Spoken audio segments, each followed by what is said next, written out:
Hello everyone. Let us see question number 35 of chapter crop production and management. Using seed drill in sowing of seeds is better than broadcasting of seeds in the fields. How? Explain. ಈಗ seed drill ಅನ್ನ use ಮಾಡಿಕೊಂಡು ಬೀಜವನ್ನ ಬಿತ್ತನೆ ಮಾಡೋದು better. ಯಾವ್ದಕ್ಕೆ compare ಮಾಡಿದ್ರೆ ಬೀಜವನ್ನ ಬೇಕಾದಂಗೆ ಎರಚಿ ಚೆಲ್ಲಿ ಸೋಯಿಂಗ್ ಮಾಡ್ತಾರಲ್ಲ ಅದಕ್ಕಿಂತ ಸೀಡ್ ಡ್ರಿಲ್ ಇಂದ ಸೋಯಿಂಗ್ ಮಾಡೋದು ಬೆಟರ್ ಅಂತ ಕೇಳ್ತಿದ್ದಾರೆ. ಯಾಕೆ ಅಂತ ಕೇಳ್ತಿದ್ದಾರೆ.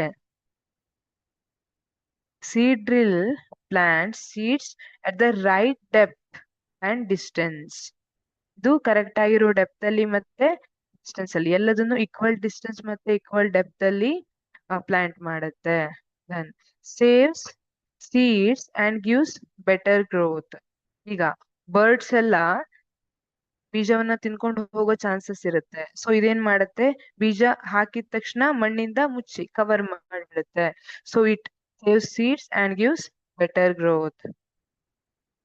Broadcasting spreads seeds unevenly leading to overcrowding. ಇಲ್ಲೇನಾಗುತ್ತೆ, ಬ್ರಾಡ್ಕಾಸ್ಟಿಂಗ್ ಸೀಡ್ಸ್ ಅಂದ್ರೆ ಏನು, ಒಟ್ಟು ಬೀಜವನ್ನ ಚೆಲ್ಲಿ ಎರಚಿ ಮಾಡುವಂತದ್ದು ಅಂತ ಹೇಳ್ತೀವಿ.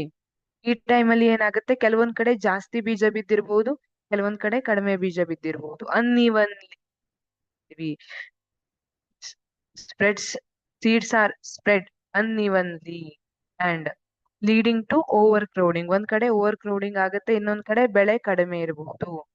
So this is not good or efficient way ಅಲ್ವಾ. So seed drill sowing using seed drill is better than broadcasting of seeds in the fields. Thank you.